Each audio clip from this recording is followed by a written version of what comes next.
Folks, this isn't about... Excuse me, they need your mic closer to you. This isn't about... I need to go look in the mirror, see what I'm doing.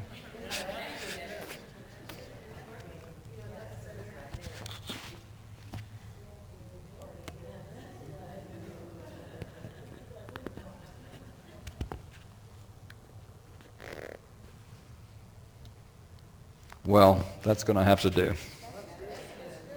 All right. Thank you. Where was I at? I'm seeing people that are younger and younger walking into the other room and forget what they went in there for, and they still pick up something and come back with it so we don't look too foolish. So I'm talking about a deterioration, not when you're 75. I'm talking about people in their 40s. What bothers me more than that is they've accepted it. That is totally unacceptable memory function. When I wasn't just kidding when I said I've spent a lot of money on this brain, putting it through school, and I would like to keep it as long as I can. But part of investing in your brain is what you put in your mouth. Don't ever mess up that connection or you're going to lose your brain. You are what you eat, so to speak. Here's a picture. What you have is on the left side, you have a normal brain cross-section cut through the brain. On the right side, you have atrophy, you have an Alzheimer brain, and we're looking at a anatomical sample here. We're not looking at a microscopic sample of the brain. Otherwise, you would see major scarring. You would see amyloid bodies, part of the scarring. And scar tissue in the brain is not functional thinking tissue, if you want to say it that way. And so it's not a matter of just what the tissue looks like. This would be enough tissue to run you perfectly. Because they tell us we only use 10% of our brain. I hope we use a little more than that. But the point I'm getting at, it's not just the tissue, it's non-functional. It's scar tissue. It has decreased its neuroactivity. So cross-sections of the brain show atrophy, shrinking, brain tissue caused by Alzheimer's disease, and of course, NIH.gov. I guess our government's even concerned about this. If we look at proportion of people with Alzheimer's, we see that people 85 and over, 38% of that population. 75 to 84, 44%. So wait a minute. What happened? The older you get, the less Alzheimer's? Someone said it already. The 75 to 84 is a greater group because there's more of them around, because obviously they didn't make it. The ones that have made it to 85 have actually a little lower percentage. 65 to 74, 15%. Less than 65 is 4%, and I think their evaluation is low. I think it's much higher than that. And if you look at the medications they're offering, you're going to probably agree with me.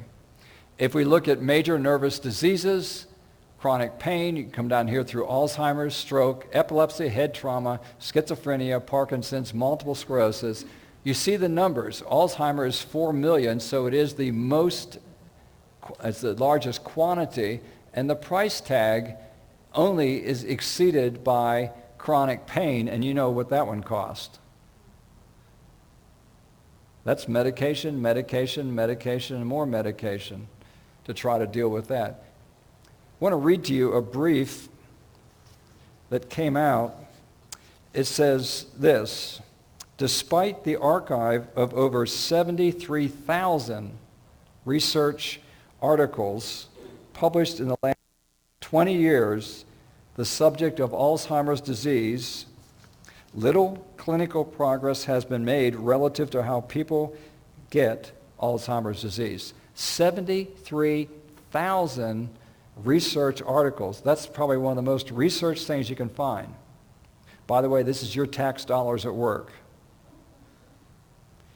On the other hand, it says this, little clinical progress. All the medication you hear about is not very effective.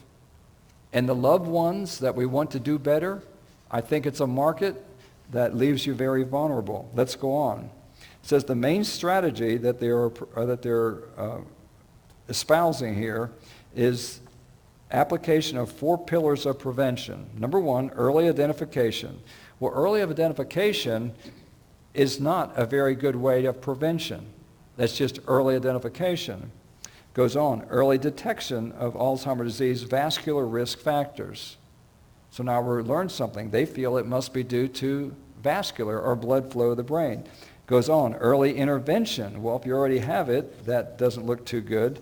So I go through the article and I keep reading, and they said, tandem to these 4 pillars of prevention, a proactive lifestyle consisting, I'll go, well, now we're talking, okay? Maybe this will make sense in this article. Proactive lifestyle consisting of a healthy diet, coupled with physical and mental activity, should be applied as part of any therapeutic intervention. So I says, well, this gets a little more believable. We are persuaded. Remember, these are people that have gone through 73,000 research articles. This is their conclusion to the matter. First of all, we haven't done anything. Our clinical is not working out. We're not doing well for people. We are persuaded by mounting and compelling evidence that Alzheimer's disease is a multifactorial disorder kindled by vascular risk factors that generate chronic, remember these words please, chronic brain hypoperfusion. That's their conclusion to the matter. So what is chronic? Long-term, ongoing, not like an acute, immediate injury. What is brain? We got that one down. Hypoperfusion. So what are we really saying here? The cause of Alzheimer's disease is lack of blood flow to the brain over a long period of time. Now you've got the key of why they call Alzheimer's type 3 diabetes. Because type 3 diabetes and all diabetic conditions leads to lack of blood flow because the vessels cannot handle the inflammation that insulin does. It goes on. A pathobiological cascade of, getting fancy here, of biochemical events in the presence of CBH, chronic brain hyperperfusion, that leads to oxidative stress and neurodegeneration appears to involve multiple biofactors including micronutrients, trace minerals, lipids, pro-antioxidants, reviewing the special of biofactors. So, with all that in mind, I want to show you this picture. Picture to me is worth 1,000 words. These are carotid arteries. You got 2 in the front, you got 2 vertebrals in the back. They go up into the brain and they form what they call the circle of Willis. So you've got 4 pipes coming into a circular vessel. Any one of those pipes coming up can supply blood to the whole rest of the brain. Everybody thinks they got 1 blocked off, they're in trouble. Well, I don't want that. But you also got 3 more that can take care of your brain flow. We are wonderfully made. There's no doubt about it. But down here it says occlusions of brain blood vessels in the circle of Willis. That circle of Willis I'm talking about. So these aren't carotid. The carotids feed into this point. The top, I want you to notice. Notice the openings. The top group, well, there are people that are no longer with us. You don't want to have your circle Willis arteries on a picture, okay? The top group, the A group, are those people that have no Alzheimer's. The bottom group, the B group, notice how much blocked up and how narrowing and how lack of capacity they have compared to the A group. There is a picture of the cause of Alzheimer's disease. And because your brain is so incredibly built with 4 vessels coming in to a circle of Willis to circulate, you can get 50, 60, 70% blocked up and not know it until you keep losing your marbles and forget what you went in the other room for. See, it's so gradual and so slow, we even lie to ourselves for a while. We say, well, that's just this. Well, I don't think I have to lose my marbles to get old. I'm not planning on it. I'm planning to not do this. So I'm planning to do whatever I need to decrease the inflammation, to try to keep my vessels open, and to get good blood flow to the brain. Now you know another secret. Why do people who walk have less Alzheimer's than people who don't walk? It has got nothing to do with your legs, folks. When you walk, you improve circulation to every part of your body, including your brain. When you eat a vegetable-based diet versus an animal-based diet, you change the blood vessels and they dilate and you get better blood flow to your brain. See, the picture all fits when you examine the parts and you go, yes, that makes sense. It makes sense. We're not just upset because a person likes their fried chicken. That's got almost nothing to do with it. What has to do with it is how long you want to keep your sanity.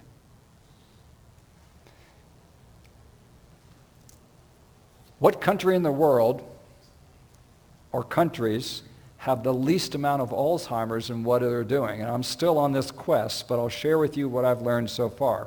If we look at Australia, Asian Pacific, Oceania, Asia East, Asia South, Southeast, you go through all these countries, Western Europe, European Central, Eastern Europe, North America, Caribbean, Latin America, North Africa, and Middle and East. And then we come to the SSA, Sub-Sahara in Africa. And they even qualify it. They put a W after that one and an E after that one and a Central and a South. But there's something that the people that live in the Sub-Sahara, that part of Africa, that western part up the top part of Africa, they're doing something because this isn't just people say, well, their average lifespan there is only 48 years. They don't have time to get Alzheimer's. No, notice my chart. Estimated prevalence of dementia for persons aged 60 and over. So we're not talking about just we got one group that doesn't live as long and one group that's longer. No, we're being fair here. We're evaluating people that I have started my research on trying to find out what they eat. I've got pictures of what they eat, but I still don't know what's all in it yet. But one thing I did observe is they are mostly vegetarian. Meat for them is a minor issue, not a major issue. The other thing I noticed is their food is yellow.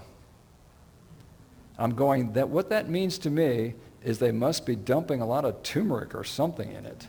And I know that's an anti-inflammatory. I know that takes care of vessels' health. And this turmeric thing has gotten incredible.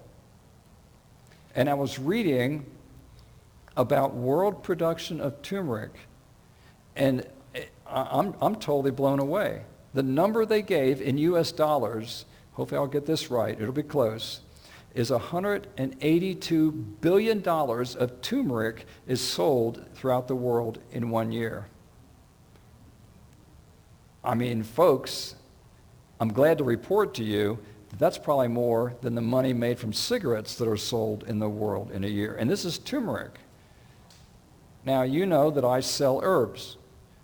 Turmeric is about 20 to 25% of my total business, that one single one. Now, when you see that happening, there's two things that have to happen. Number one, a person will try something once and vote it up or down. But if you get repeat, either they're brainwashed or it's helping. Well, I don't think they're brainwashed. I think they're doing it because they're either getting direct benefit for less sore joints, or they're saying, I'm $182 billion of turmeric a year. And by the way, then you've got your curcuminoids and you've got your curcumin, you've got all these fancy names, and someone trying to make theirs a little more special than the other guy and charge you twice as much for it. The research is showing that good old powdered turmeric root, not concentrated, not in special form, not deactivated, reactivated, whatever name they want to put on it, is still the best. So don't be spending your money on some high-end, super-duper explosive, whatever word they want to put in front of it, turmeric. And there it is. It's fun to be in Costa Rica and you go to the open market. We usually recognize this color. I've seen turmeric from reddish all the way through to pale orange. So it depends on the soil it's grown in, it depends on a lot of things, but this is the most common color, and that's your root. Some of you that like to do your own gourmet cooking, you may actually just use the root, and that is just fine. You can use it the way you want to. But usually when I give doses or recommendations, we talk about the actual powder. And the therapeutic dose to get benefit to your blood vessels is the equivalent of 2 teaspoons of dried turmeric root powder daily. If you want that in capsules, it's 3 capsules twice a day. That's about your equivalence. And if you had one supplement to take, or if you can only afford one, that would be high, or should be high on your list. You recognize these, I hope.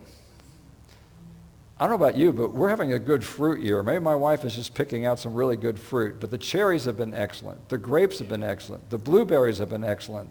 I hope you've been enjoying them. And, you know, we've heard this rule. You're supposed to have 5 a day, fruits and vegetables. Well, my wife thinks you have 5 fruits and 5 vegetables a day. So, see, I'm getting super oxidized or deoxidized or reoxidized or something. I'm not knocking it. It's been exceptional, and it is healthy. Exercise is associated with reduced risk for incident dementia among persons over 65. The chart doesn't look overly impressive, but I want to show you a few things. This is dementia-free. At age 65, the group we started with were all at one. They were all dementia-free when we started the study. As the age progressed, age 70, 75, 80, 85, 90, by the time the people plateaued down here at 95, the group that exercised 3 or more times a week, their dementia-free was at 25%. The group that exercised more than 3 times a week, their dementia-free rate was almost 60. So basically, we had more than twice the people. If you exercise 3 or more times a week and you're in that group, say it differently, you're half as likely to have dementia as the group who exercises less than 3 times a week. So the benefit is obvious. Those of you that exercise 3 or more times a week are doing one of the best things you can to keep your arteries open to your brain, keep the oxygen to your brain, and also the people who exercise 3 or more times a week have lower blood sugar levels. They're less likely to be diabetic. They don't weigh as much. You start going through the whole list. I'm going to skip through a bunch of these slides because I have limited time and a lot to cover, but this is a lot of data on Alzheimer's disease, and my goal was to show you what we are dealing with from a health standpoint. This last slide I want to take a few moments with because I want to tell you about your brain. It's titled Insulin Action. If you want to accelerate aging, and if you want to age quicker, and in our context here, decrease your longevity, in the aging brain, the insulin that is higher, in other words, even if you're not, quote, a diabetic, and some people say, well, you're not diabetic, then you should be able to eat all the sugar you want. I propose that is a mistake, because even if you have enough pancreas to take care of the extra burden of sugar, it still is affecting your mind. So the insulin, the higher the insulin, here's what happens. Accelerated aging of the brain in the person who is overweight. They have increased insulin resistance, which means the insulin has to go higher to do the job. The adiponectin is a chemical that's made by fat tissue that can actually be against and decrease inflammation, where their level is low and chronic inflammation is high. That's how we get older. That's how we deteriorate. On the other hand, if you want delayed aging and longevity, we have increased insulin sensitivity. It takes a small amount of insulin to do the job and to get your blood sugar down and store the extra carbohydrate, glucose. We have increased adiponectin. The fat tissue is working properly, and it will cause you less inflammation. And chronic inflammation is less. I know you've heard me say this because I lectured on weight control and how to deal with metabolism in your body here before. This is not an issue that we try to make it as far as overweight or not overweight. This is an issue of longevity. It's an issue of health. It's not even a cosmetic issue. It's an issue that the extra pounds of fat that I carry around are inflammatory tissue to my blood vessels. The more I carry, the more inflammation. That's the problem. And that's why they blame so many diseases on being overweight. Well, your problem, the doc says, the problem is this is all happening to you because you're overweight. Well, that's true. But when you hear those words in your mind, what do you hear? They're picking on me. They always can blame something. They're slamming me for this. No. Well, they might be. I don't know. But in your mind and in your heart, you go, listen. If an extra 20 pounds was so good for me, then we should all gain 20 pounds. The problem is it's not healthy. That's the whole issue here. It decreases longevity. It affects your brain. Next lecture. You see what I'm doing here, don't you?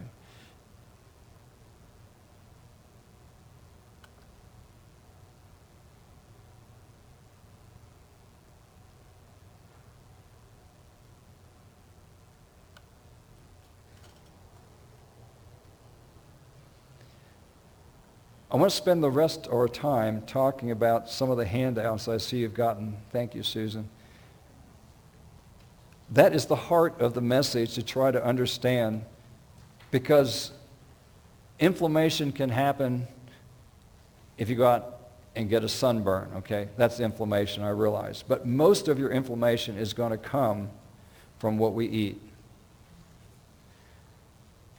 I also believe that inflammation comes by the way I think, which means with the emotional stress, what I'm trying to cope with. We know we have suppressed immune systems when we're under a lot of stress. But the way you suppress an immune system has to happen and affect other tissue in the body. So, foods that promote inflammation. So if you want to eat an anti-inflammatory diet, what are you going to eat? Well, we're going to look at the other side of the coin first. Foods that are high in saturated fat content, such as animal products and dairy products. There he goes again. I know I'm probably sounding like one-note Charlie, but I don't have another note to play right now, okay? The horn that I've been giving has C flat. The problem is it all comes back to the same thing. Pretty soon you're going to be able to give this lecture and I should sit down, right? Animals are a problem because we're never made to eat them. They're a problem because they have the same tissue problems that you have. If I ate you, it would be a problem. So, I'm not good to eat. I'm not blaming the animal. I don't want you eating me. So it's not a matter of human on animal, etc. It's a matter of we are actually made to be herbivores, a plant-based diet. You're actually made, and you should be able to eat until you're full and be comfortable and enjoy it. But we have packed so many calories into such a small space that now you can't even enjoy your meal. You're still half hungry, and you've already eaten too many calories before you got started. It's not fair. But I've never had a person walk into my office and tell me that their eating disorder was because they binged on carrots. I've never had the first person said, I can't believe it. I ate 18 pounds of carrots yesterday. First of all, they'd be yellow, and they probably would be in my bathroom longer than in the office. But the point I'm trying to get at, you realize what people do, and they never binge on good, healthy, whole food. You will never find that. So let's learn from that. If you want to be healthy, I want you to be able to eat enough food to feel satisfied and don't feel like you're starving yourself. So therefore, when you go on this vegan thing, you'll be shocked how much you can eat if you eat it unrefined. By the way, folks, I'm not against tofu, but tofu is a refined food. So you use it sparingly. Foods with a high omega-6 content. Omega-6 is so easy to get, you don't have to try to buy them in a store. Omega-3s are the one, I'm sorry, I'm messing up the volume. Omega-3s are the ones that we're looking at. So the omega-6s are high in hydrogenated oils. On your label, it'll say partially hydrogenated whatever kind of oil. They're high in margarines. They're high in oils from corn, cotton flour, sunflower, etc., sesame, so on. Foods with a high glycemic load. Now we're throwing a different word here. Glycemic load means how fast does the sugar in the food get into your bloodstream. Obviously, white sugar is the top on the list. Maybe shredded wheat is on the bottom. Okay, the point is that foods with a high glycemic index cause two things, well, many things in the body. They cause glucose to rise in your bloodstream. The glucose itself is an irritant to the vessel wall. And if that wasn't bad enough, the second chemical kicks in. We call that insulin to lower the blood sugar level, and that is a highly irritating chemical. It is absolutely necessary, but it is inflammatory to your vessel wall. So foods that are high in sugar, they have bagels, white instant rice, obviously, white pasta. Those foods cause a higher glycemic response than your whole grain foods do. By the way, if you want one of the lowest glycemic foods, it's beans of any kind you like, except Boston baked beans. No, they put too much, no. But it's not the beans. It's the Boston baker. Foods that promote inflammatory disease. Foods with a high allergy potential. The highest food allergy that we have is what? Dairy. Dairy is our number one. Selma said number two. Number two is wheat allergy. And number three takes peanuts, citrus, and other things that you see in a child. And we usually see these coming on at a young age. These inflammatory foods can increase production of inflammatory mediators. That means chemicals in your body that cause more inflammation. Foods with a high allergy potential may also increase intestinal permeability. Some of you are familiar with what I call leaky gut syndrome. It's a syndrome that irritates the bowel wall, and you can absorb foods that are not digested well enough, specifically proteins, and you can get a lot of food allergies because we're not made to handle whole proteins floating around the bloodstream. The body looks at that as a offense, and it's an immune system offense, and puts out antibodies against it, triggering immune response and potentially increasing inflammatory disease. Okay, enough of the anti. Let's talk about what we need to do. Foods that decrease inflammation, anti-inflammatory foods, foods that are high on omega-3 fats, flaxseed, walnuts, almonds, broccoli. Foods with high levels of antioxidants such as vegetables, citrus fruit, cherries, garlic, onions, and tea. One caution on the tea. It doesn't have to be caffeinated to give you the benefit. Caffeine and brain health do not go together. I know green tea has been blown completely out of proportion with a lot of advertising dollars, but have you noticed what they've done to green tea lately? They decaffeinated it. So if the caffeine component was good for you, they would have left it in. But they still want you drinking their product. I propose that if you need to sleep better, you use the mint family. If you want something to settle your stomach, you will use the mint family. And you can put it out in your deck and put your fresh mint and your water in there, and you can make your own sun tea, and you can have it cold or warm or however you want it. Spices, ginger, garlic, rosemary, turmeric, oregano, and cayenne. Cayenne is a vasodilator. It is not made to take the place of your blood pressure medication.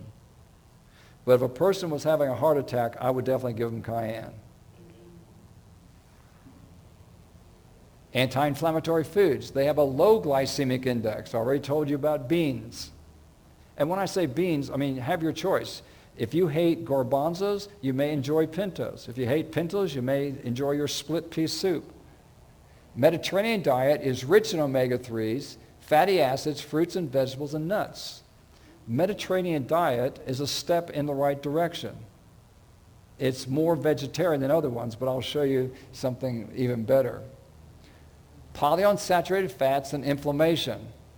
The polyunsaturated fats is what we've been telling people to do to decrease their risk of heart disease.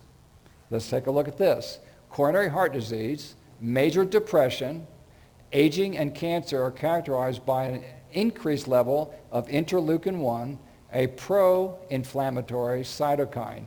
So this interleukin-1 is a chemical that the cells put out to cause an inflammation. Let's see what happens. Arthritis, Crohn's disease, ulcerative colitis, and lupus erythematosus are autoimmune diseases characterized by a high level of interleukin-1 and pro-inflammatory leukotriene LTB4 produced by omega-6 fatty acids that come from corn oil, your polyunsaturated fat. If you want corn, please eat it. If you like corn on the cob, please enjoy it. Don't go buy a bottle of Mazola. Mazola is inflammatory. Even to where you get this problem right here, autoimmune diseases, because something has changed in your immune system to make it start eating you, so to speak. Omega-3s and plant sterols. Dietary intervention, omega-3 or PUFA, polyunsaturated fatty acids, 1.4 grams plus sterols, 2 grams, reduce several markers of systemic inflammation in hyperlipemic individuals. So we got people who have high cholesterol. They gave them these types of omega-3 fats and plant sterols, basically high fiber. Let's see what they found out. Their inflammatory markers, one of them is C-reactive protein. It was reduced by 40%. So something they did changed how inflamed they were in their body. Tumor necrosis factor, your TNF, alpha, reduced by 10%. Interleukin-6, reduced by 10%. Overall cardiovascular risk, reduced by 22.6%. Now you know why we keep pushing flaxseed or chia seed. By the way, any nut or any seed is going to have some benefit. We just pick the big ones. If you're trying to get a balance, these ratios of 4-to-1, omega-6 to omega-3. Let's just break it down. If you will take in 2 tablespoons of ground up flaxseed in some form throughout the day, you can almost forget about the rest of your day as far as worrying about your omega-3s. And the omega-3s that you find in fish oil is an omega-3 fat. But because of the other components in the fish that you have to eat to get the omega-3, it outweighs any benefit you're going to get from the omega-3 that's there. So I'm not trying to tell you that the omega-3 in fish is bad per se. I'm trying to tell you it is not worth eating the fish to get it. You say, well, that's simple. I'll get capsules of fish oil. Sorry. That doesn't help. So we're not gaining there. And contrary to all the research that's been done about how the Eskimos eat their fish diet and have all these good omega-3 fats, I want to direct you to a very simple conclusion. Their lifespan is somewhere between 43 to 47 years of age. And since most of you have passed that point, I really can't sell you any fish oil. Anti-inflammatory fruits and vegetables. High fruit diet, high vegetables intake has been shown associated with a low level of inflammation. It's the same verse, the same song, second verse. Fruit and vegetable intake has been shown to be inversely related to oxidative stress and inflammation of type 2 diabetes. If you have type 2 diabetes, it's caused by inflammation. You go, wait a minute. Type 2 diabetes is caused by inflammation. Yeah, what do you think that all that insulin trying to get the sugar stuck in your cell is doing to your whole body?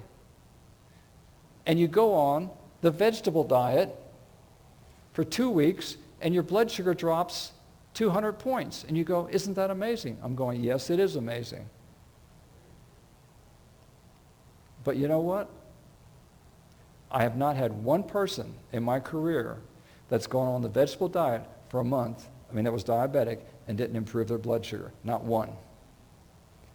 So this isn't gambling, folks. This isn't even betting. This isn't even luck. This is reality. Cherries. Make sure you get some on the way home. And if you can afford them, they're called Rainier cherries. But if you haven't been out west, some person brought some to church potluck a few weeks back, and I tasted them, and I couldn't even make them good because they weren't. So I got broken in on Rainier cherries basically at the orchard, very close in Washington State. So I don't want you to pay your big bucks and be disappointed, because if you've got the real thing and they're really ripe, you won't forget them. Anyway, these cherries contain compounds that inhibit enzymes cyclooxygenase 1 and 2.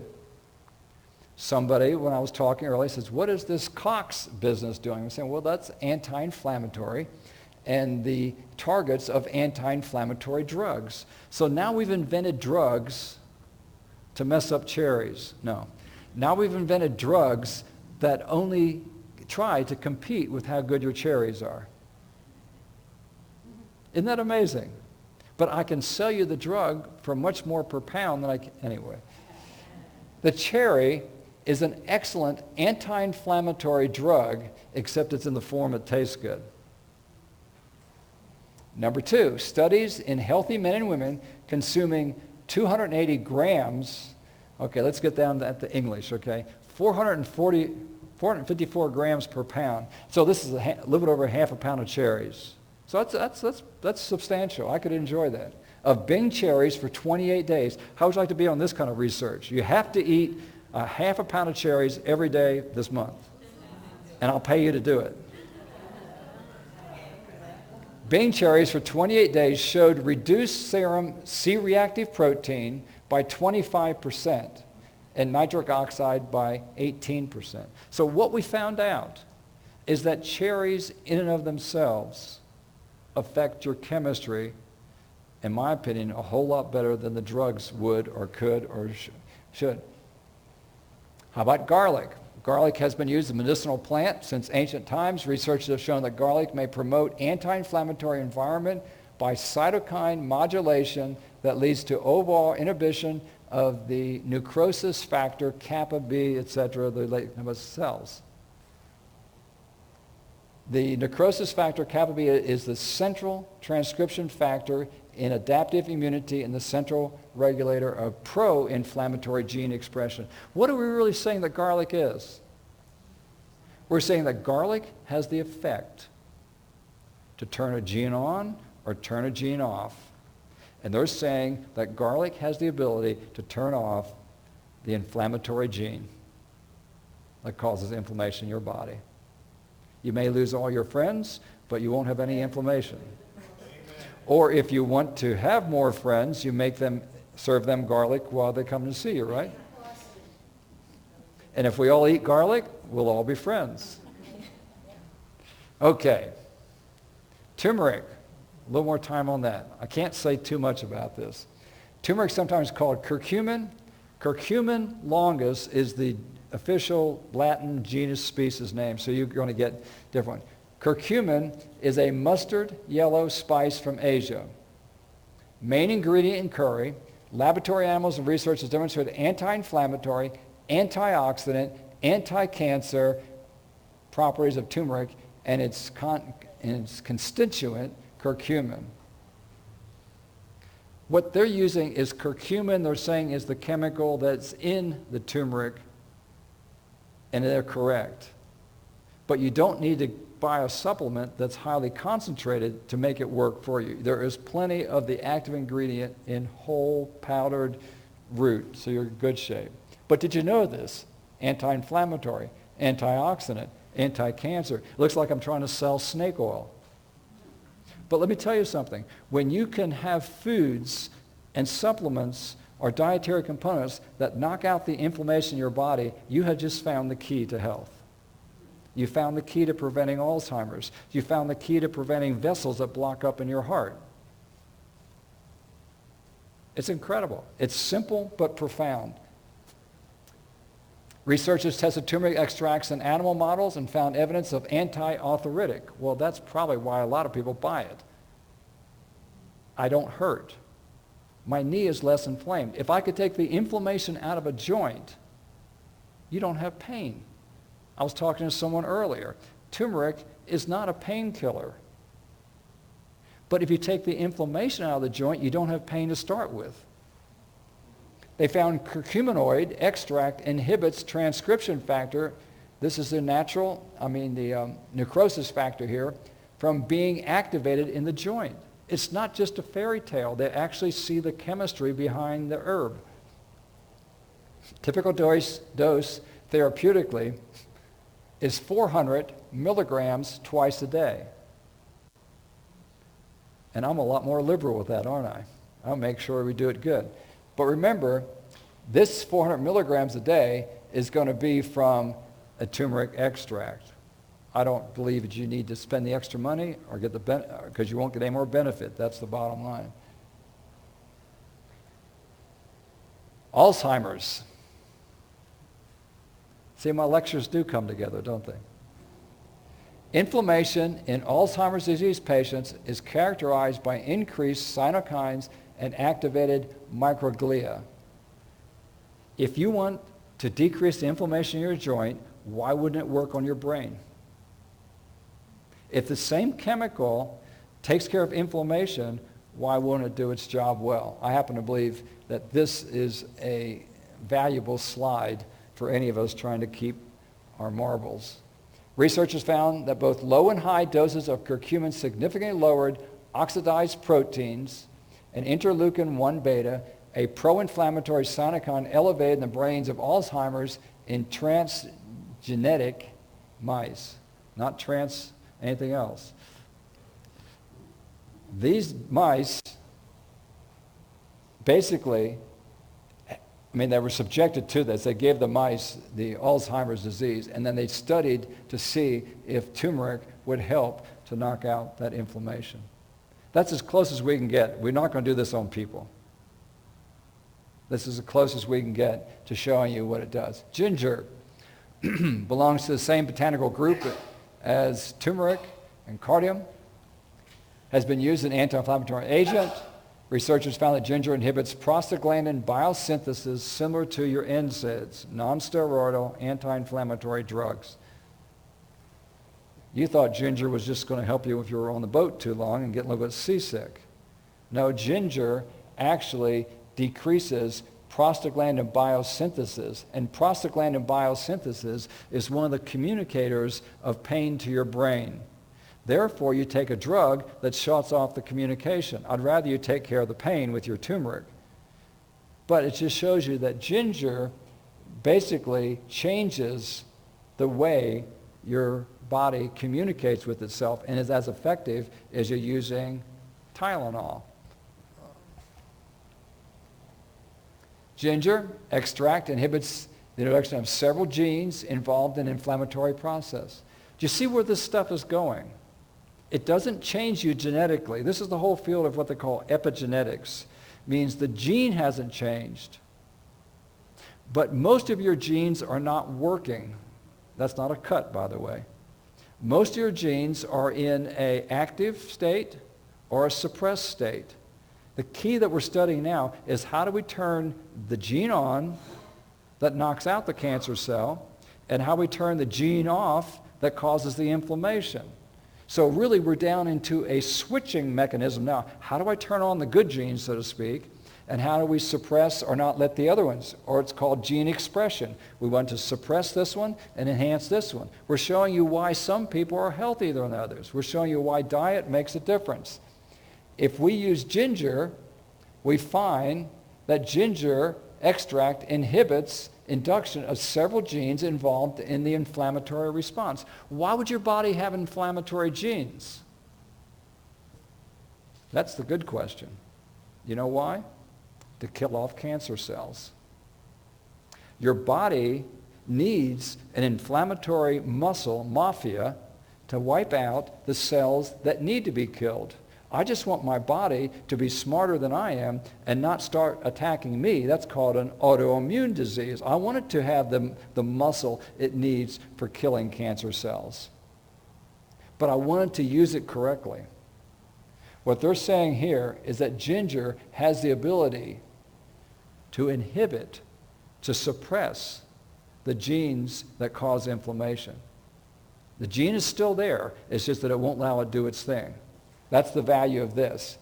In a study of 206 people with osteoarthritis of the knee, those who received ginger extract twice daily experienced less pain and require fewer medications, pain-killing medications, compared to those who received a placebo. Now, when you receive a placebo that looks just like the real thing, you don't know which group you're in. For analgesic purposes, 2 to 4 grams of fresh ginger juice or extract taken daily is recommended. What's analgesic? Knock out the pain. Salicylic acid. You been enjoying your strawberries? Maybe you don't want to know all this bad stuff about your food. No, it's what's automatically in there. It's the way the food is made. You start going, God's pretty smart.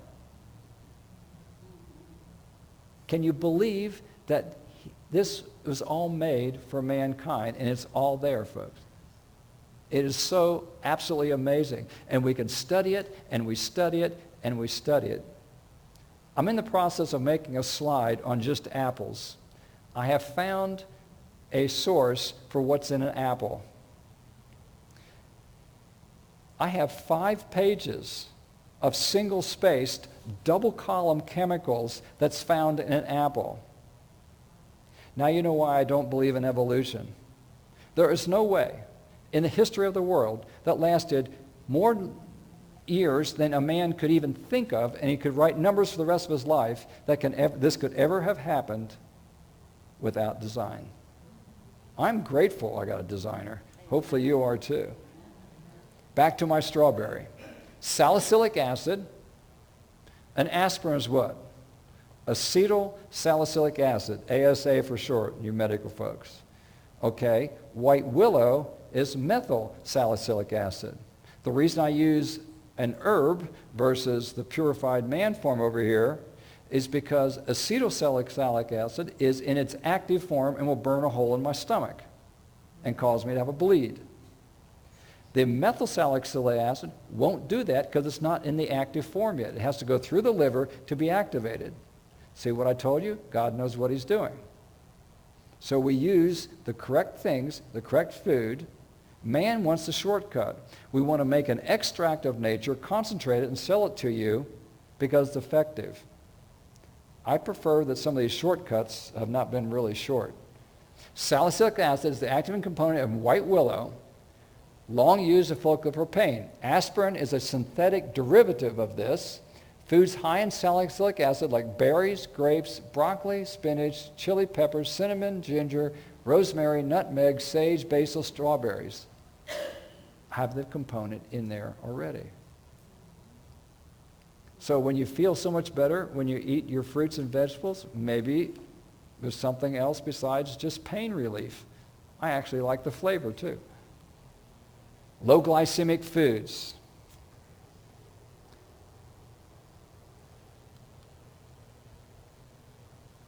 I'm sorry, folks. Well, I guess I'll just leave them up there.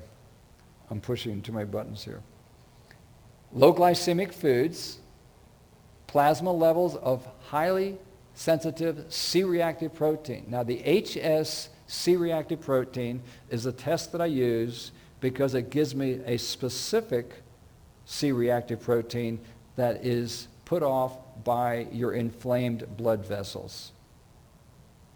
This is inflammation of blood vessels. Just standard C-reactive protein could come from a joint, could come from a muscle, could come from fibromyalgia. But when you say HS, highly sensitive, I'm talking about this is telling me what your coronary arteries are doing. This is telling me what your carotid arteries are doing. So it says plasma levels of this highly sensitive reactive protein, a sensitive marker of systemic inflammation, were found to be positively associated with both glycemic index and glycemic load in 244 women from the Nurses' Health Study aged 45 to 82, with a stronger relationship in overweight than in normal weight. So what are we saying?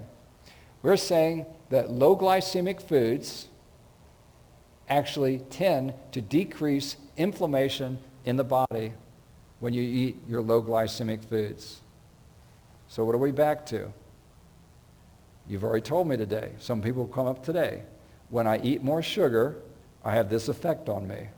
And that's not unusual. If you have knee pain and you go ahead and eat the banana split for Saturday night, Sunday morning you wake up and you go, I shouldn't have done that.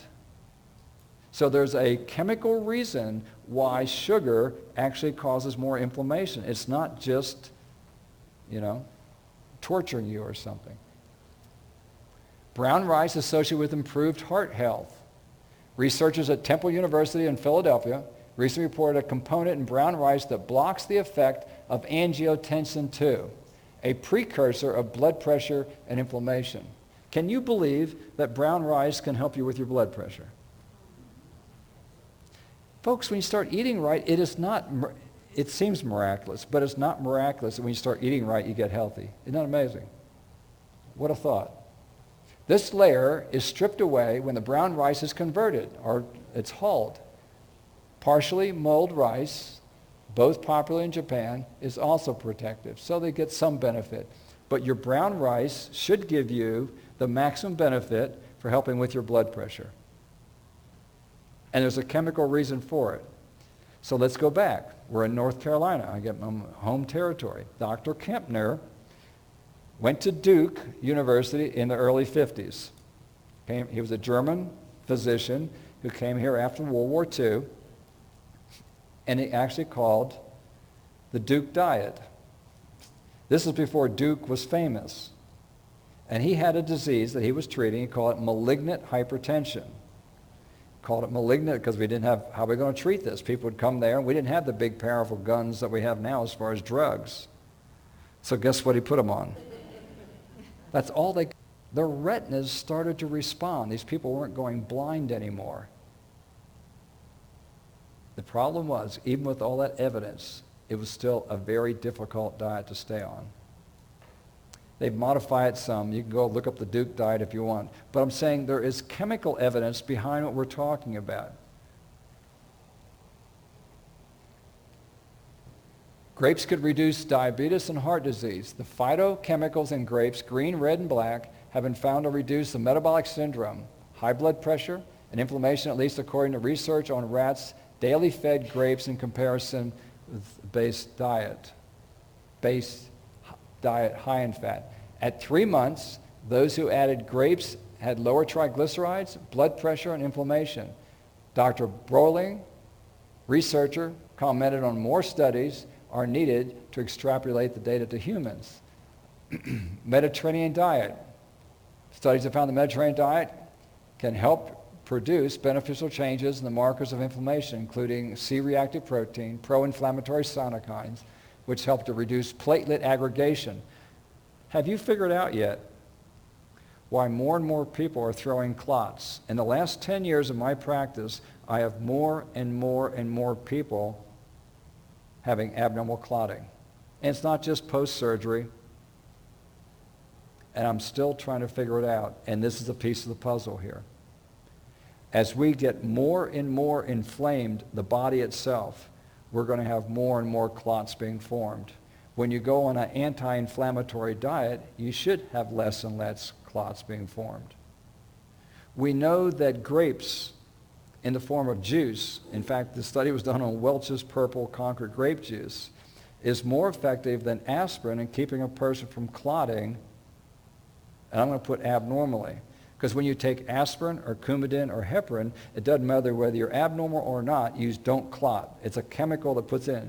The nice thing about eating grapes or grape juice, is what the research was done on, is that if you got in an accident, you wouldn't bleed to death. But if you had an abnormal clot, it would tend to help you deal with it. You can't beat the way God makes food. There's just no way around it. Mediterranean diet, frequently consumption of nuts containing omega-3 fats, dietary fiber, magnesium, L-arginine. This is one of your vessel dilators right there. The protein L-arginine helps your body make nitric oxide. Nitric oxide is the component that works on your endothelium in your vessels and helps to dilate them. Blood pressure is a symptom. It is not your problem. We have even gotten so far we call blood pressure a diagnosis. Blood pressure technically is not a diagnosis. They should call it endothelial dysfunction because I can prove it to you. Right now, if a person leaves the office and their blood pressure is 190 over 130, we're all worried about they're going to make it home without popping a vessel somewhere. They leave the office, they drive around the corner, and someone hits them right in the side of their car, and they have an accident. No way, I don't wish this on anybody, okay? The paramedics come, they lay them out, get them on their board, they check their pressure. The guy's pressure is 90 over the 60, and he goes, oh my, this guy's in shock. What in the world are we going to do? Anybody got an IV? We got to get some fluids in this guy. He's been bleeding. He's in shock. I go, wait a minute. I just checked this man's blood pressure in my office 10 minutes ago, and he was 190 over 130, and now you're telling me he's 90 over 60? You folks tell me what went wrong. Nothing went wrong. His vessels have the capacity to dilate in the proper situation. Now, I don't want him in stress or in shock for the rest of his life. But if the vessels are capable of doing it once, they can do it for a good reason. I happen to believe that lifestyle can control blood pressure. Water sauteing or pan steaming, just a few suggestions. I'm not the cook in the family in case you're going to start asking cooking questions, but here's the slide. It's a shorter time. You steam your vegetables. Vegetables can be sliced in larger pieces, processed and steeping and flavors in the pan. Started by creating a flavor. You can add your garlics, your onions. I know how to do that. Add liquid to create steam. Obviously, you're basically steaming your vegetables. The reason they're doing this is so that you can have a flavor-filled meal without losing your nutrients. Both of my parents were in food service. My dad had the theory, if I can smell the food, I'm losing flavor. All right, that makes sense. What's going out in the air? Because you taste mostly with your nose, right? When your nose is clogged up, how does your food taste? So you taste mostly with your nose. So if I'm losing if I'm losing that, then I'm losing something that is appealing to the diet. So his goal was to cook food sealed to the point where he would lose very little of the odor. Because if you can keep the odor in the food, so to speak, then what's going to happen? Your carrots are going to taste more like carrots, not cooked to death. Your onions are going to have a stronger flavor, et cetera, et cetera. So it goes along with this technique. And obviously it says this, what? Cover with a tight-fitting lid. Steam it. Steaming, I'm not going to take time to go through all this, but steaming is a really good option for cooking your vegetables. I don't know how I got steaming slides in here. Looks like cooking advice to me.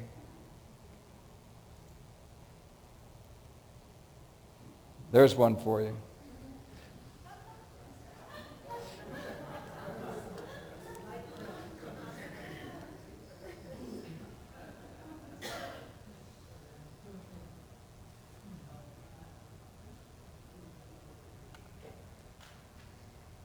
I'm not almost done.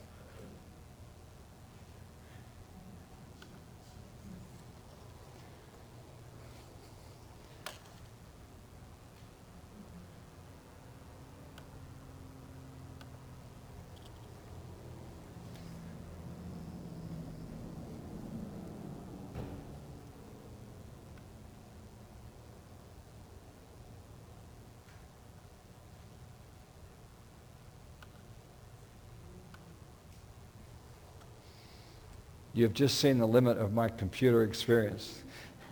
I don't care to show it off up front, but... So, I want to bring it to a conclusion, as we'll have a few minutes. So I'm going to go through some of these, not because they're not important, but because I need to get to things that we need to deal with, okay? One slide here. It's not as pretty as the first slide, I know.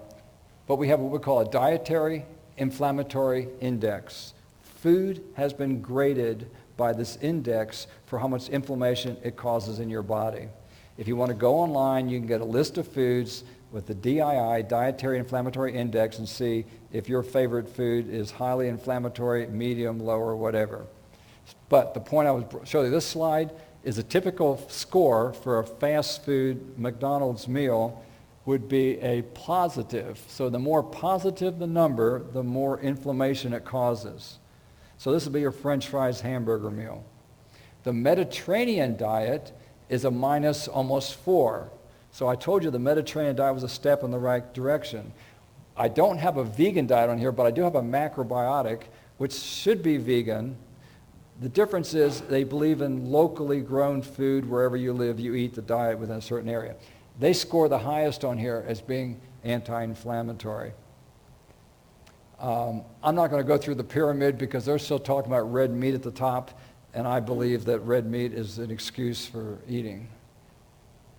Cardiovascular disease, the higher the inflammatory index is the red line, and the lower the inflammatory index, the less heart disease we have. Folks, I got to run through these because they're obvious. Well, we'll just take okay. I'm going to run through your highly inflammatory foods. I'm sorry if these are your favorites. We're just trying to save your brain.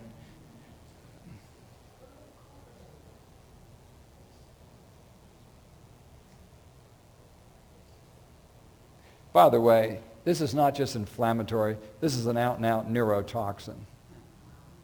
It really shouldn't even be on the market. Artificial sweeteners in it. And it's progressive. Splenda is worse than NutraSweet. NutraSweet is worse than saccharin. And here's what I used to eat. Can you believe that? And I thought I had Fruit Loops. By the way, the bird's a good-looking bird. And when I was in Costa Rica, they'd even come very close. But he doesn't need to eat Fruit Loops to enjoy the toucan. Saturated fats, grain-fed meats. Animals, cows, were not made to eat grains. When you do that, you change the structure even of their meat. Processed meats, gluten from store-bought bread, inflammatory. I don't need to talk about alcohol. And don't stop by your Blizzard.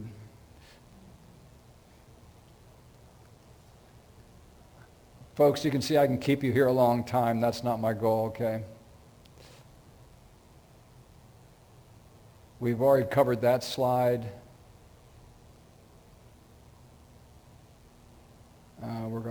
Here we are. Anti-inflammatory diet.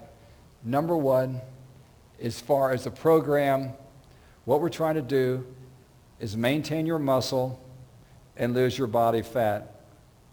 The fat that you eat is inflammatory. Unfortunately, the fat that I carry around puts off chemicals that's inflammatory too. Have some protein at every meal, primarily fruits and vegetables. Eat small meals, 2 to 3 meals a day. I vary it this way. If I'm doing mostly brain work, I almost always eat 2 meals a day. Brain work. If I'm at home, I'll eat more at mealtime. If I'm working hard, digging a ditch, building a house, whatever, I put in more fuel. But in general, eating 2 meals a day has been very effective for sustaining and for doing everything. And some people have hypoglycemia, and that's a whole other issue to deal with, but it is not a problem when you start eating correctly. And that's one reason why you don't use refined foods. Green leafy vegetables, nuts, flax, or oil. Anti-inflammatory, obviously exercise, we've talked about that. Quit smoking. Weight. Stress management. That's a hard one to evaluate. Your stress, you may grade it as a 10. I may have stress, I may grade it as a 10, and our stresses are totally different. So it's hard to get a handle on this. We know that it's a major factor. It's just hard to evaluate like I can your cholesterol level. Vagal nerve stimulation via abdominal breathe work. Can you believe they put that one up there? What are they really saying? Let's read it again. Vagal nerve stimulation by abdominal breath work. Did you know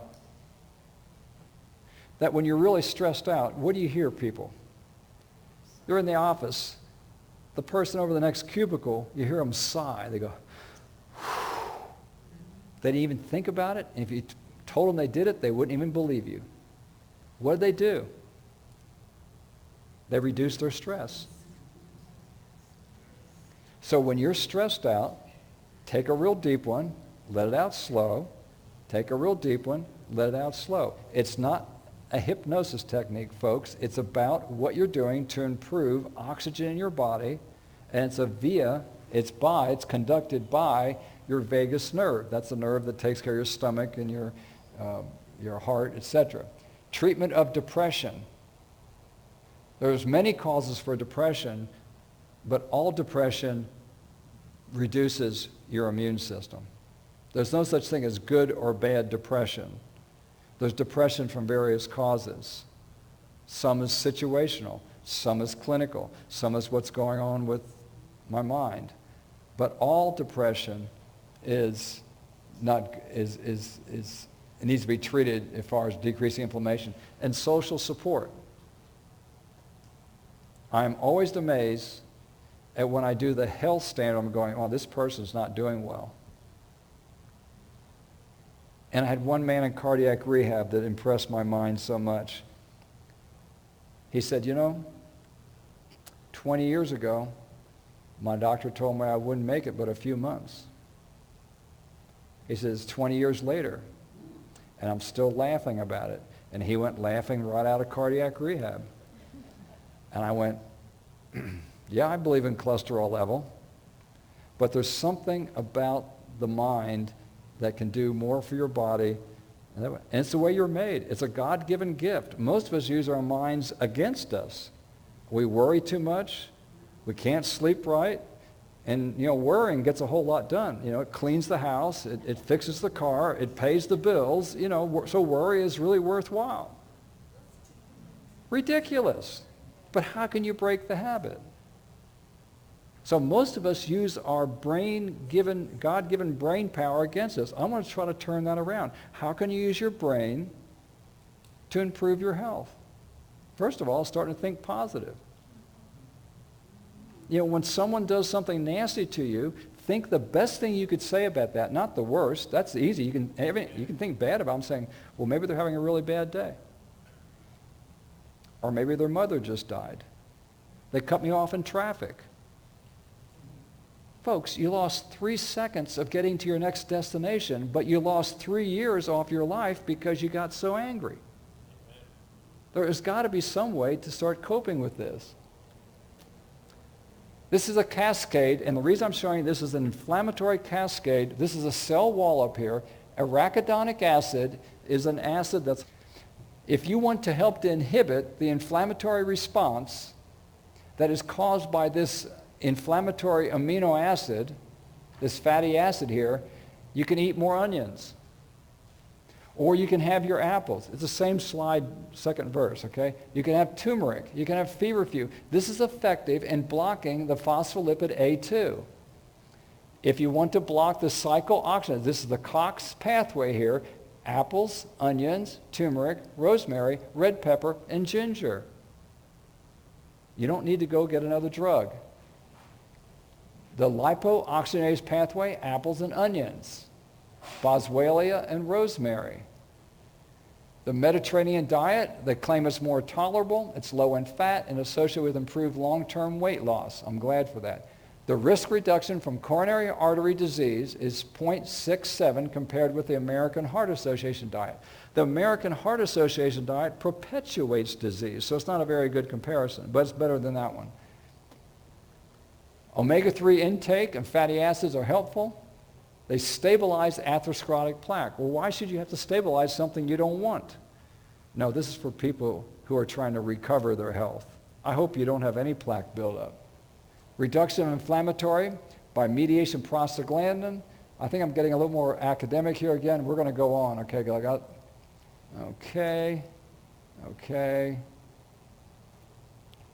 We'll go with this one. High glycemic index. This means it is more refined, like sugar.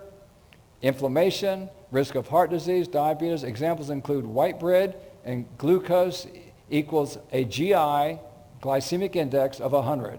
White potatoes, white rice, pastries, white flours, sweets, carbonated beverages, high glycemic index, and we learned from other slides that high glycemic index equals high inflammation.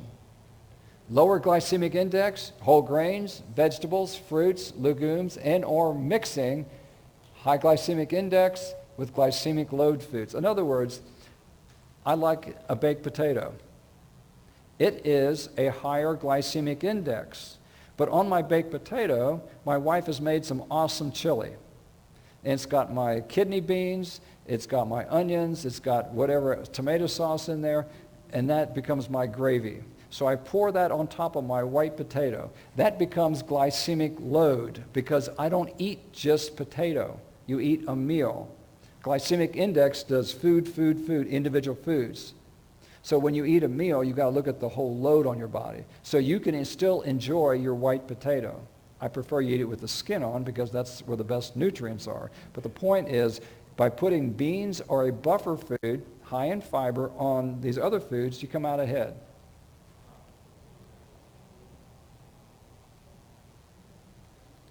You should have that handout in front of you.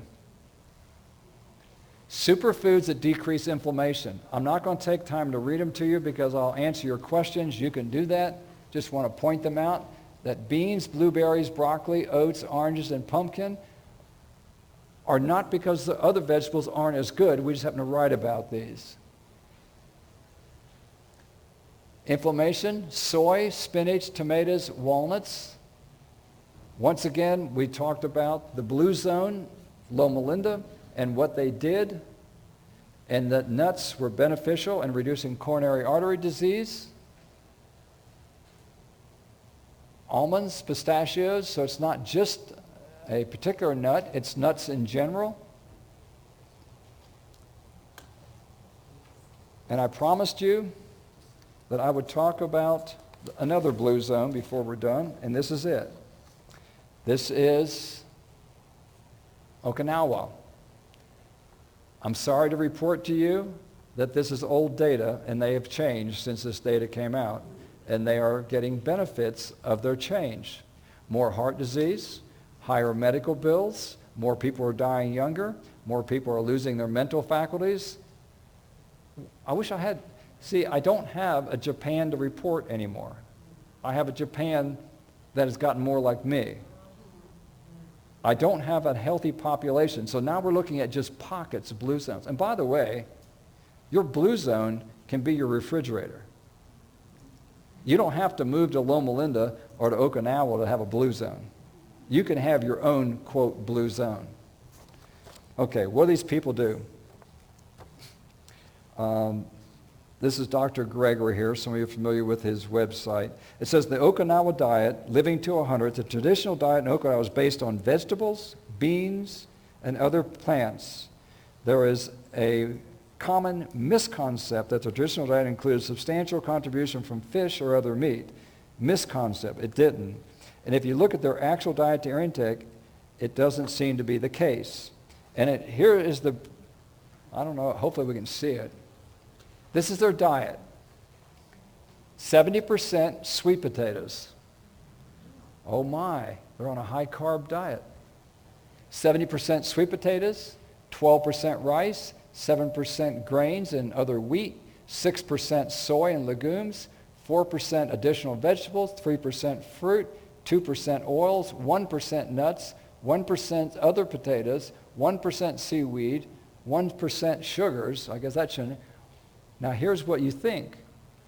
They thought they were eating a lot of fish. 1% of their diet was fish. You'd have a hard time finding it. 1% eggs and 1% pork. Not that I'm recommending these, I'm just telling you what they are. and 1% flavorings and alcohol. But look at their diet. 70% sweet potato, rice, grains, legumes, and vegetables. If you add up 70 and 12, I'm up to 82, and 7 is 89, and 6 is 95, and 3, I'm getting up there almost the total diet. If you look at the traditional diets of more than 2,000 Okinawans, it breaks down as follows. 1% of their diet is fish, less than 1% of their diet is meat, less than 1% is dairy and eggs, so it's more than 96% plant-based and more than 90% whole food diet. Eating a 90% whole food diet makes it a highly anti-inflammatory, highly antioxidant diet. If you measure the level of oxidized fat within their systems, there is compelling evidence of less free radical damage. Maybe Okinawans have just genetically better antioxidant enzymes. No, their antioxidant enzyme activity is the same, I guess, such as other populations. Okinawans have 8 to 10 times fewer heart attacks than the United States, 2 to 3 times fewer colon cancer deaths, 7 times fewer prostate cancer deaths, 5.5 times lower risk of dying from breast cancer, and it goes on. The Okinawan diet. The shame? That's old research. They no longer eat that way. So, I think that's, I got one more. Oh, well, we're back to the Adventist health statement. But I do have vegans on here. Total vegetarians, we're comparing with heart disease, and this is diets and coronary heart disease. This is deaths, okay? Not just getting the disease. Total vegetarians, 14% as compared to the general population. Lacto-ovo-vegetarians in this study, they had 39%. So they're, 61% less than general population. The blue zone non-vegetarians had 56% of the heart disease, or a 44% reduction. So, what have we learned? Have I convinced you? Whether you like plants or not, that they're best for you. So I've twisted your arm as much as I can without doing it. How's that? Okay, we've got time for some questions. Just raise your hand and we will try to get to you. Go ahead. Okay, I was diagnosed years ago as a hypoglycemic, so diet has been careful. Now, there's certain things like grapes I was told not to eat because of high sugar content. Carrots, be very careful with because of high sugar content. Now, cherries, I love them. I'm careful with them, but I feel I also have to be careful. And fruit juices I have to leave alone. So I eat my apples, my berries, and things like that. So this should be good. But the question is also, I noticed there's nothing up there about coconut oil. There's a reason why there's nothing up there on coconut oil. Okay, I wanted to know, that's something I need to know about. Because Okay, the I've principle, think about the principle. Mm-hmm. Coconut oil is highly refined, is that correct? Well, it says non-refined. Okay, but it has to be. Coconut oil is highly refined. You've got to take it out of the coconut to have it. Yeah. So what have you gotten rid of? Okay. All the fiber, all the antioxidants, all the B vitamins. You start going through the whole list. So you are dealing with a refined food. Here's the bottom line. Coconut oil is more saturated of a fat that we know causes inflammation than even lard. And That's one thing we should keep straight, because when I got out of school, they were doing non-dairy creamers. And the non-dairy creamer were going, oh, right, now you can put it in your coffee. The non-dairy creamers were palm and coconut oil. I don't think we were doing anybody any service by recommending this, quote, non-dairy product. I've got to put up with this, Selma. I've been old enough and I've been long in the field that I've got to put up with this coconut craze one more time.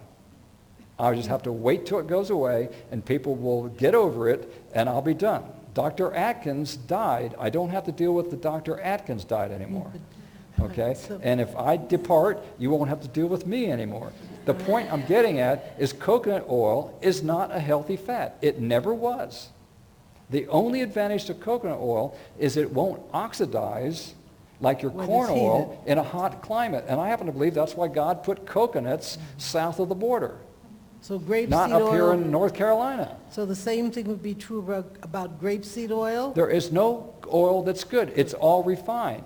So the first rule is use the least you can. Okay. The second rule, if you come to me and I'm worried about your heart vessels, I will tell you that if you want coconut, you eat the nut Yeah. with your granola and leave the oil to itself. Okay, I get rid of my coconut oil. Okay, but using it on I'm the not, body I'm not shouldn't taking be... anything away. I'm telling you, No. you've been brainwashed Yeah, to because believe the that coconut places is good. in the world where they use the coconut oil, but then someone told me recently, who from Africa, says, well, we don't use that often because we don't fry foods, and when they do, they use a little, and the heart trouble in those places was so minor until fairly recently when they've gotten Americanized in the diet, like in Okinawa. So in other words, now what do I do as far as some of these fruits, the sugar? How do I deal with that? With you, Yeah, you're going to eat more of your vegetables and you're going to eat less fruit. And as your pancreas heals, you'll be able to eat more fruit. I've watched pancreases heal, and people that are hypoglycemic get much more liberal with their dietary regime. And there are very few true hypoglycemics. I think I've had 2 patients in my career that were truly hypoglycemic, and their blood sugar would drop, and they'd have to eat every 3 or 4 hours, and it wasn't an excuse. That's what I was told, and I have reached the point where I no longer have the problems. We're to have a few cherries this evening. Strawberries and my berries and my cherries. No, it's a great deal. You can't sleep at night? Yes, ma'am. I have a bunch of questions. I'll try to limit it. My daughter-in-law, but I wanted them a little. About whether I'd be giving her any fruit or not. This was after the meal, So she ate, and 2 hours later it's 88. yes. Well, But then mine she's was actually 120. she's actually over beans and a peach cobbler, but Well, we have to try to buffer her diet. She needs to have level out her blood sugar. Yeah, I thought you were going to tell me she was up at 188, not down at 88. No, So we're not pushing her. Okay. We had carrots steamed and salad. It was mostly just lettuce. Okay. And a stuffed potato made with TVP, Okay. soy, Right. but that wasn't enough of No, a buffer. I think that should have been some buffers there. So actually, I wouldn't call her gestational diabetes. She is actually getting Well- close to being hypoglycemic. She's taking something, Ah. and I don't know what it is. Okay, we'll She hear can the never rest of the tell me. story. But for you, when you invite her to your house, Yeah, give her a buffer food, whether it's beans, whether it's something high in fiber, it could be brown rice and things like that. Hopefully she'll tolerate it. okay. She's going to have a baby here pretty soon, so we won't have to worry about it. Okay, and in the past, anyway, they've said to take flaxseed oil. Is that as bad as any other oil? Here's the key. When it comes to oil, it's all refined. And even olive oil, in its refined state, is inflammatory to the body. So it comes back to quantity. If you use a cup a day, that'd be much more inflammatory than a teaspoon a day. The only people that I really try to sit on is the people that come in my office and they have active angina going on. They say, I'm not going to go for a bypass. I said, are you for real? They go, yes, this is what you have to do, because I'm not willing to take even that much risk with them, because I don't want them to throw on a clot. I like to see them the next time when they come in. Well, if they come in, I'm okay. But at the same time, the less oil, the better, is the first rule. The second rule, if you are going to use the oil, use a monounsaturated fat like olive over a polyunsaturated fat. So that's the second rule. The third rule is most things that you use oil in, you can figure ways of doing it better with either sauteing something. Onions happen to be, anything better with onions in almost. So anytime you can, but see, why do onions smell and taste so good? It's because of the oil in the onions, but you're getting the whole food. That's what gives you the aroma. So from that standpoint, there's no such thing as a good oil. Second rule, use the least you can. And thirdly, if you're going to use one, use a monounsaturated fat like olive oil. Olive oil is still the best of the worst. Now, the grapeseed, some of the more expensive ones, Dr. Udo comes out with his own oils. He'll guarantee them they're not superheated. And by the time you pay the price tag, you'll probably put it up on the shelf, or you'll use it medicinally.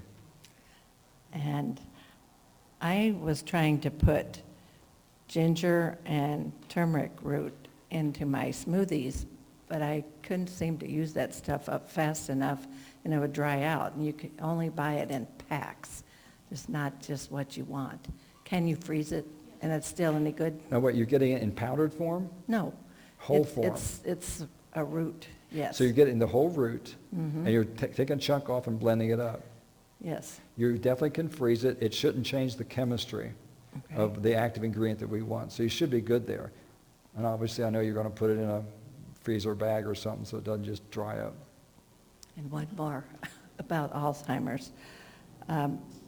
Brain injuries increase the problem with that, right? No doubt.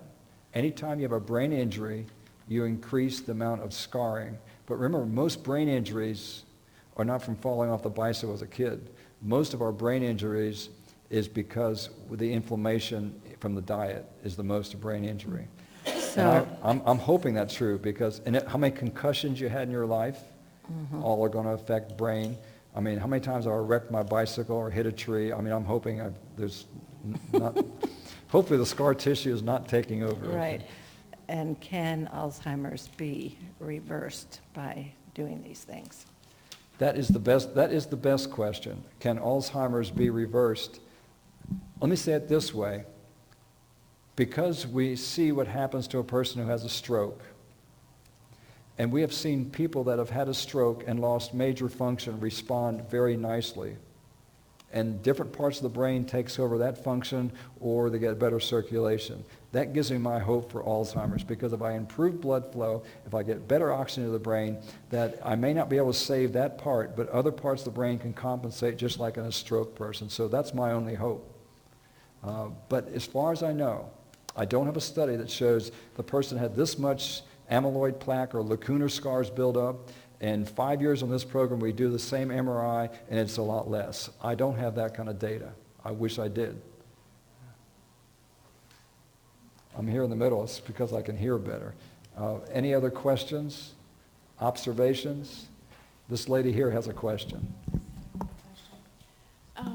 There was a study that came out this week, and it was published in the New York Times, and it was a study done on supplements and what was good, what was bad, what worked. And the worst that did the most harm, the study found, was taking vitamin D with calcium, because they said it caused hardening of the arteries, and that was shocking. So what's my take on that? Yes. Well, first of all, vitamin D is a necessary vitamin. We know that. We have a certain 25-hydroxy. It's in our bloodstream, so it's not a problem with being a necessary one. The problem that we're running into is the calcium.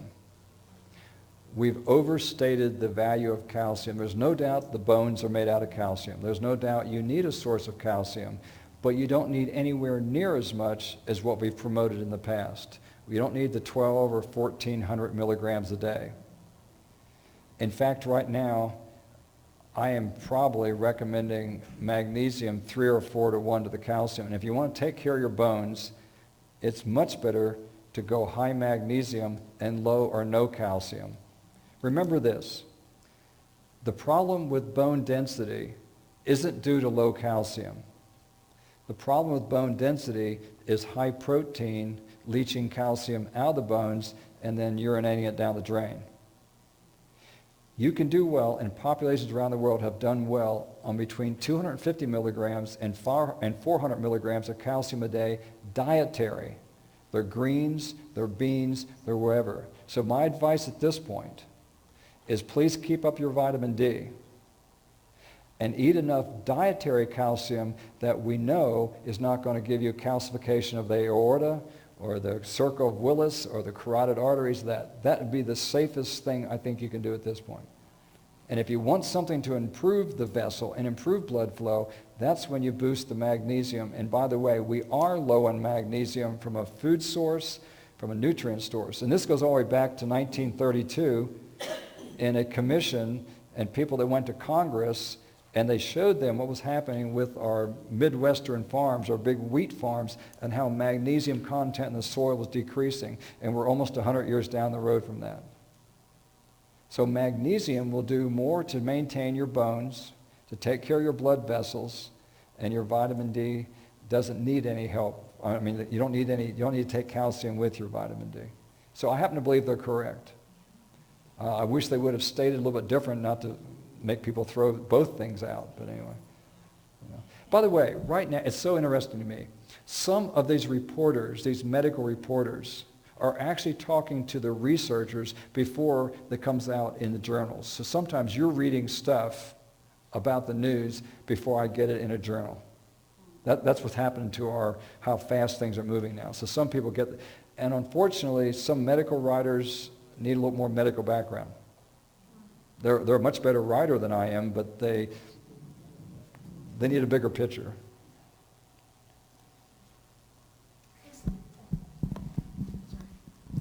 Got a microphone for you. Okay, thank you. If you are making lifestyle changes, but you are on heart medication, can you get off of it? How do you do that? Well, that's a big question without taking a history, but here's my point. When I deal with people, many people come to me for that reason. I don't want to be on these medications. So the next question is obviously logical to me. What are you willing to change? Because my goal is I have to have you so healthy that you don't need the medication. You don't just throw medications out the window and say, well, I hope things go well. You get to the point where you know what your health level is. I'm so healthy now, I don't need this one blood pressure medication, so that one can go. And we monitor your blood pressure. I'm okay. Yes, we're doing good. And then you work through this process. And I would highly recommend you do that with someone that has a background on how to handle that.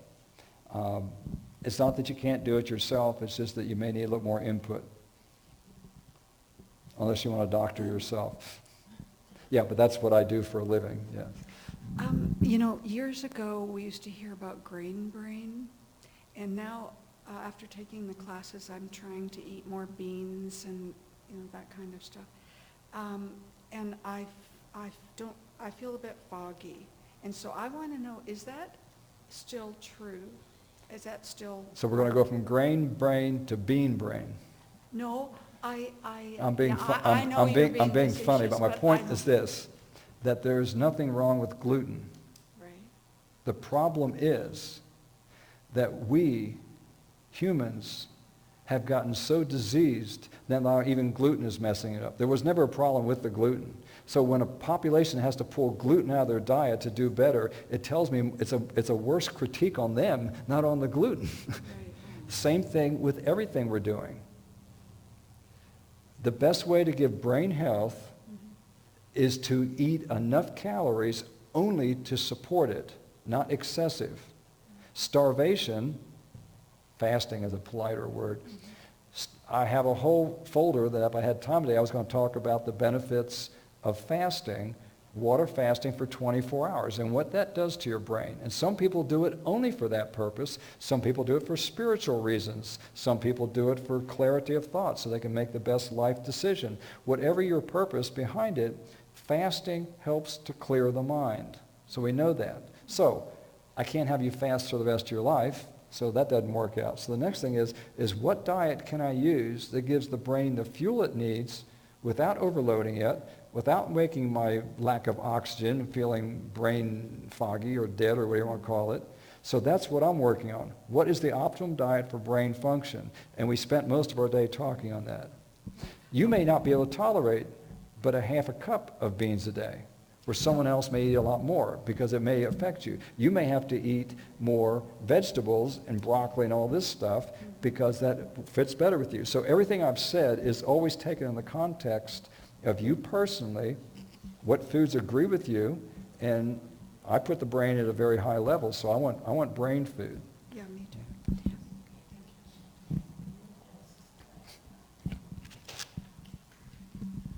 They recently found, they did the test and found that I'm suffering from sleep apnea. And the young technician told me this didn't just happen overnight. It's probably happened years ago and has been going on. And what he was saying to me is that what this means is that with that, the brain is not getting enough oxygen, certain periods of time. Now, is there anything they're saying that I'll have to wear this mask sleeping? And I'm saying, is there anything else that could be done instead of that? Instead of the mask, is there anything natural that can be used or can be taken to avoid this? He also indicated that sleep apnea can also be the cause of high blood pressure. That is correct. Sleep apnea, obstructive sleep apnea, not neurologic. Neurologic is where your brain isn't telling you to breathe, and that's a wholly different. But majority, when you say sleep apnea, most of the time we're talking about obstructive. And what that means is the soft tissue in your back of your throat will close off or not allow you to get air past that point. Therefore, you're not breathing, and you may go 10 seconds, 15 seconds, that.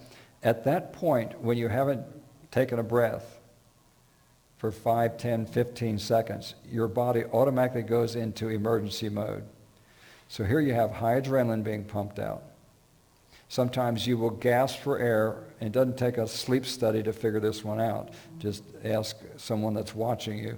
And you'll gasp for air, you'll shake, and some people call that nervous leg, et cetera, and you'll have a startle response on top of all the adrenaline, and you may not totally wake up, but your level and quality of sleep goes down. You've got all the adrenaline in your system. You can't help but have a hypertensive response, and arrhythmias on top of that. And so we're saying that some of these heart conditions we're seeing in our patients is due to the sleep apnea. The question is it corrected if you use a device? Some yes, some no. Usually we just think, well, the person weighs too much and they've got too much weight in the chest and it's closing it off. I've got people who are skinny that have apnea. I'm going, this doesn't fit. So I did a little more homework, and what we found out is it actually is about humans, and this is the bad news. It's the present generation we're in, and I haven't studied the next generation, maybe they'll get it when they get older, have a change in the quantity and the quality of tissue in the back of your throat. In plain English, you don't have the structure, the integrity in the back of your throat that your parents or grandparents had. Therefore, you are more susceptible. Not you as a person. I'm talking about people who are 50 to 80 or whatever. This generation is more susceptible to this. I don't know if the next generation, if this is going to be an ongoing thing, but there's actually been a change in the structure and the soft tissue in the back of throats that have perpetuated this whole problem. It is not just, well, I can't say a dietary problem, because maybe the selenium that we're missing in our soil, because that affects aortic aneurysms. We find out these minor nutrient changes over years, 20 years down the road, cause a problem. So it could be an actual nutrient. I don't know. But right now, your goal is to make sure you don't desaturate below 90% when you're sleeping. I'd rather have you at 95%. Now they've gotten so fancy, you can put an app on your smartphone, wear a Bluetooth thing on your finger, and get a data printout that would be as good for diagnosing for anybody. You don't have to go sleep at the sleep center and spend $2,500 on a bad hotel, because they wire you up and do all kinds of terrible stuff to you. But it is a real thing. Part of it is a physical change to our bodies, and I don't have enough, I haven't worked through enough to understand if I give you enough selenium or boron or you're taking liquid minerals, so working through that will be the benefit. So remember, I'm learning too. I try to make the most out of my observations. And hopefully with a science background, you make accurate observations. Science is supposed to help us filter out what is just hearsay or what we think, and try to find the actual truth. Most science actually now is bought. I realize that. But I try to glean through it and try to read the studies and try to understand. Is there a calcium amount that fits most people in a day? Half a cup of spinach, half a cup of collards, your broccoli. No, I'm serious. Please try to get your calcium from your foods that are high in calcium automatically, which means sesame seeds, all your good sources. What I'm trying to impress is that you don't need 1,000 milligrams of calcium. What I'm trying to tell you is that if you have 250 to 400 of a plant-based calcium, you have all you need for building good bones, all that. The problem is that if you take in 400 milligrams and you lose out 500 out through the kidneys, a calciuretic effect, there's nothing I can do for you. If you take in 1,200 and you lose 1,300, we're still in the area. And what the lady was talking about here is there is good evidence where some of the calcium supplementation is causing some of the plaque buildup, the calcification in the body. It's not just, it's not just a joke and somebody not trying to sell you calcium. That's what they're saying. And the vitamin D takes it one step further because vitamin D usually enhances bowel calcium absorption. So they actually get a little more. And you go, isn't that what I want? I'm going, this situation, no. I like you not to have as much floating around your bloodstream. Okay. Almond milk, good or bad? Excellent. Keep it. Almond milk it's got good calcium too. Almond milk is beneficial for people who are trying to lose weight. Look at your milks. You line up. You got your silk, depending on which one you get. Just say 100 calories per cup. You come here to your almond. That's all down to this here. That'd be about 30. So if you get just as much enjoyment out of a cup of this for your cereal as you did here, you see what you did. You've cut the calories down to 1/3. And then, of course, your rice is going to be somewhere close in that area, and that's food. So those are good choices. And when it says organic, that should also mean non-GMO, if you folks are concerned about GMOs and that type of thing. As for the sodium, because this is what I take, like Dr. Mueller told me, no dairy, period. And I use it, but they're loaded with sodium. Tell me what loaded is. How many milligrams? Well, let's see, just for me, because I don't use sodium, I've been trying to remember now. A cup has about, a few hundred. Your sodium allotment, if you're trying to get off blood pressure medication, you should hold it to 1,000 a day. Oh, really? If you are not dealing with blood pressure problems at all, you can have 2,000 milligrams a day. And by the way, this is healthy. And then people who like more or whatever, then you've got to sweat more or drink more water because salt water comes out and salt water comes out of the pores. So you've got a few choices here. Sweat more, drink more water, or cut back on your salt. Can't drink any more water.